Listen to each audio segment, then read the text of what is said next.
Oh boy, there are lots of insane stuff happening this week. This is another installment of the APB recap. We're going to be recapping a bunch of stuff that happened this week. And wow, they are precious. They are unbelievably juicy. We've had so much fun on the stream this week, talking about all the dumb hooplas. We yell, we curse, we laugh. We had a good time. If you want to see the raw, uncensored reactions, check out my APB show channel, link down below. Go subscribe. Otherwise, if you just want to hear the news in a shorter, but much more concise, more summarized, and more advertiser-friendly version, then stay tuned. This video is brought to you by my wonderful patrons and donators. Thank you so much for donating. You can contribute more into this channel by checking the links down below. It's absolutely disheartening to know that the recent war that's been going on with Russia and Ukraine has affected a lot of innocent civilians from both sides that have nothing to do with it. I've talked about how much pressure tech companies and game companies are doing to Russia in my last video, to the point where people who are innocent, some of which I know from social media that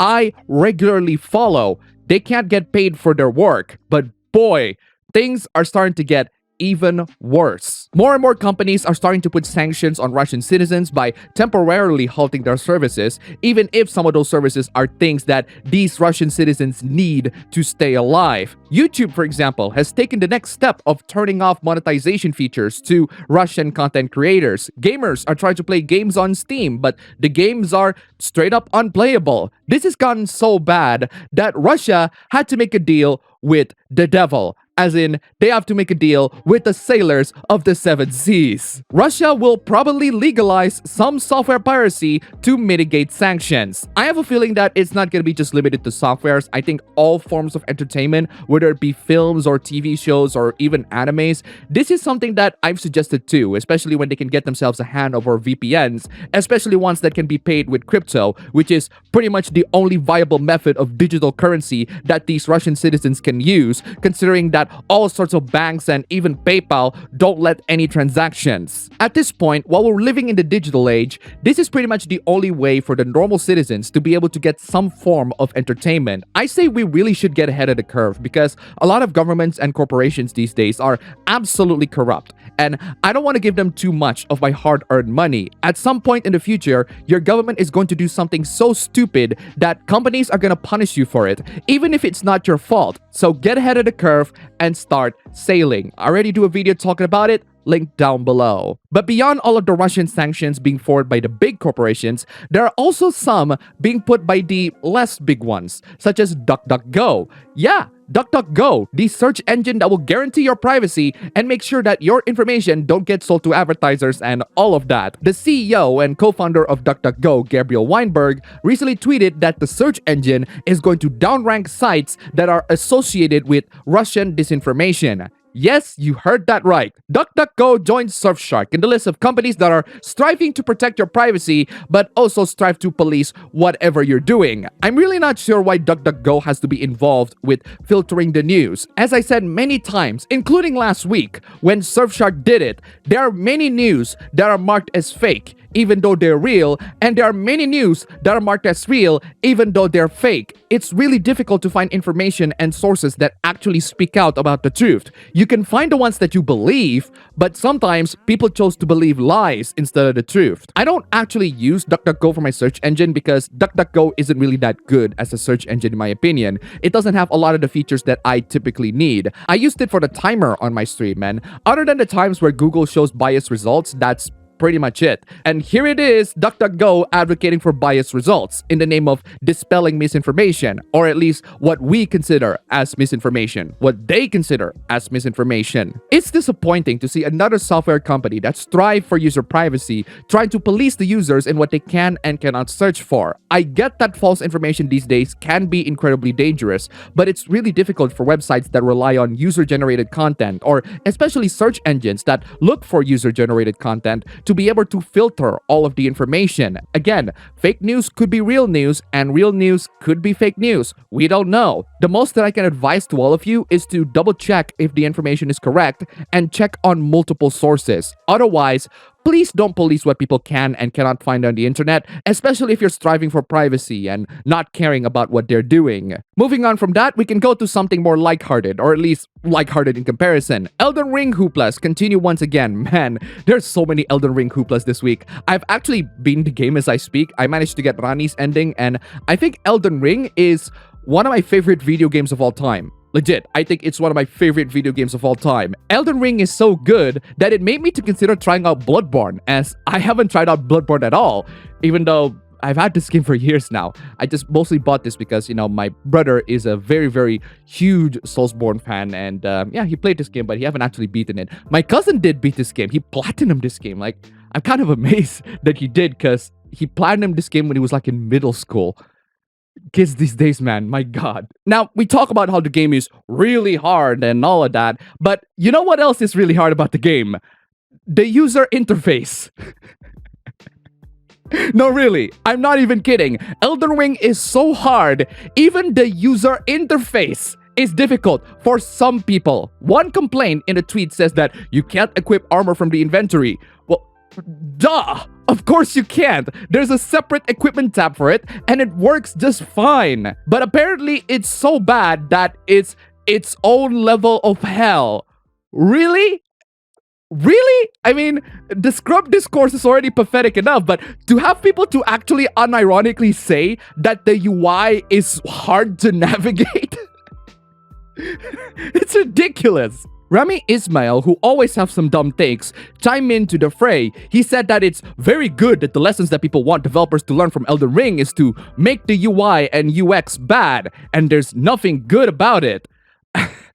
Bro, we haven't even passed the conversation on whether or not the UI or the UX is bad. You haven't made any arguments in that regard. You just immediately state that it is. What's really baffling is when Rami lists all the bad things, like how things are structured poorly. They're not. Buttons behave unpredictably. Wait, what? Buttons behave unpredictably?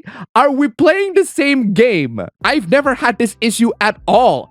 Ever. If that's your issue playing the game, then that's on you, bro. Interface systems are confusing. It's not, especially if you played literally any of the previous Souls games, which from this conversation clearly indicates that you haven't. All of these criticisms are garbage criticisms. You're not explaining them in any way in how they are bad, or explaining them in how to fix the UI so that it's not bad. I don't know. Maybe these UI developers are like food critics and that they only appreciate these super expensive gourmets on 5-star restaurants while trashing the local fried chickens made by the moms and pops next door, even though most people are perfectly fine with fried chickens. I certainly am. It might not be as well prepared or as well designed as you want them to be, but it works to satisfy my hunger. I suggest you all to shut the hell up. Moving on from that, let's talk about the console wars. Yes, we are talking about the console wars in 2022, and we're still having console wars on the internet. Now, I do make fun of the console peasants and even the PC elitists occasionally on this channel. I believe in equality. I believe that all the stupid corporate shills, peasants, and elitists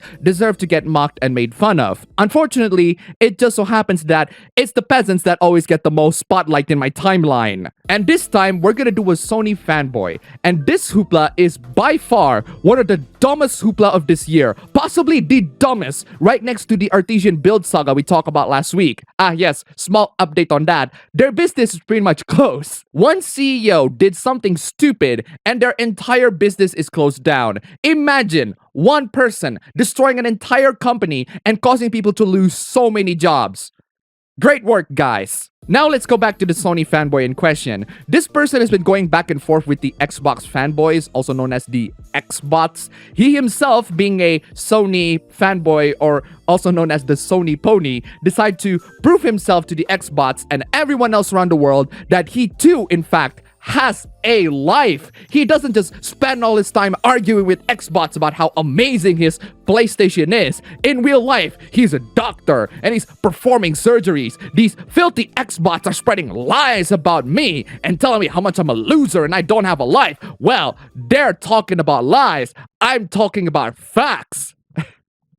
Okay, it seems that I need to share to you guys in one of the most commonly shared internet wisdoms that are very commonly misunderstood. People always say not to feed the trolls, but they don't always tell you what feeding the trolls mean.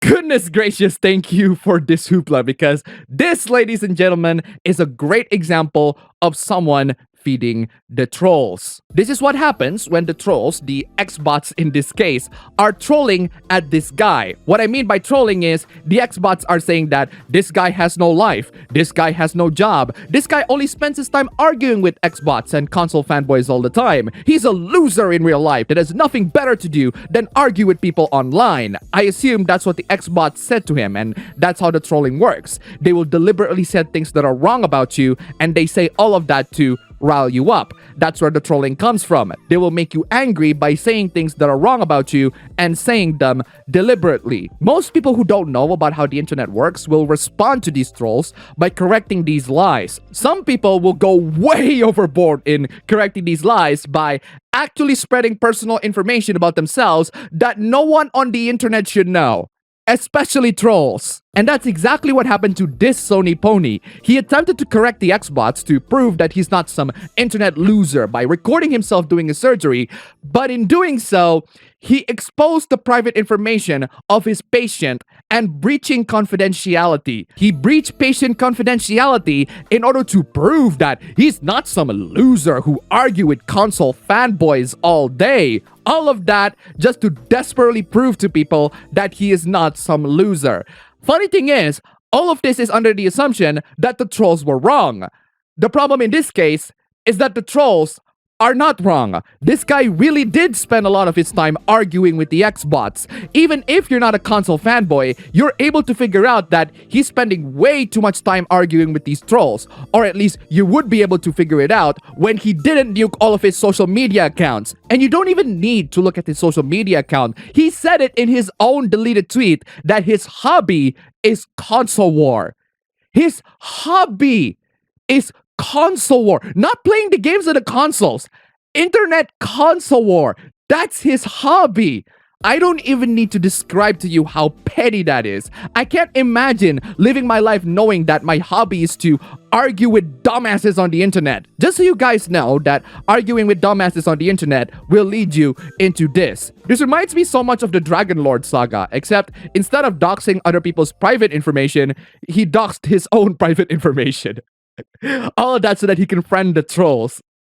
And yes, that backfired on him as well. Spectacularly, in fact. The lesson that we can learn from this entire thing is that people on the internet are the last people that you need to desperately prove yourself to. It's not like you're promising them the cure for cancer or something. You're just arguing with them about some stupid, dumb, and petty topics. These people will deliberately lie just to bait you to correct them. And when you did, you're gonna be the one with the biggest L. The best way to prove that you're not a loser is to actually just stop talking to them and do your actual job in real life, which you clearly aren't doing. Speaking of Sony, oh boy, there's one really dumb hoopla and one really horrific hoopla. Both of them are somewhat connected to each other. Either it's an emblematic attitude of Sony's or a wonderful coincidence. International Women's Day just passed, and Sony decided to celebrate with the female video game characters that they have on the studio. They got lots of people here. Freya and Chloe, whom I agree with, they're great characters. Nadine, she's alright. I realized that I mispronounced Aloy in my last recap. I did play the game, but she's so forgettable that even I forgot how to pronounce her name correctly. What's interesting about this is that there are two characters that are missing. Cat from Gravity Rush and Sack Girl from Little Big Planet. No, really. Cat is supposed to be in this artwork, and right next to her is Sack Girl, and she's missing too. They were both included when Sony celebrated their 2019 International Women's Day. I mean, it just goes to show you how Sony really doesn't like Japanese games to be represented here, especially when they closed down Japan Studio, the developers of Gravity Rush. The only character that's from a Japanese game is Lady Maria from Bloodborne, which I find baffling because that game is co-produced and supervised by Japan Studio. But that's not the only disservice that Sony did to women. Apparently, according to the court documents, 8 more women has accused Sony of sexism and discrimination in real life. Women's ideas are being devalued, the male employees make filthy jokes around women, lots of women either quit or get transferred to other departments, and all of these are happening at Sony's San Mateo and San Francisco's offices. Seriously, San Francisco. I mean, is to be expected at this point. Christ. You can read on the details yourself. I won't go to any details here because a lot of these allegations are just the dumbest of stuff. I mean, is anyone really that surprised? Sony's the one that will censor all sorts of games, ranging from fan service Japanese games to even horror games that are way too violent for their standards. And here they are mistreating their female employees. Allegedly. This really isn't the first time that a Western game company is caught with these sorts of allegations, and especially not the first time a self-proclaimed progressive Western game company got caught with these sorts of allegations. I do believe that there are companies that celebrate this with the best intentions, but I do not believe that a big corporation like Sony and a lot of these other big game corporations do that with the best intentions. And that's all for the biggest and juiciest hooplas of today, ladies and gentlemen. There are hooplas that I haven't talked about, and they're all gonna be on my stream, so if you want more hooplas, check them out on my channel, link down below. That's all for the video today. If you like it, you can go ahead and click like button and subscribe for more. If you wish, you can support this channel to the many donation links down below, especially my stream channel. Go subscribe, and thanks for watching.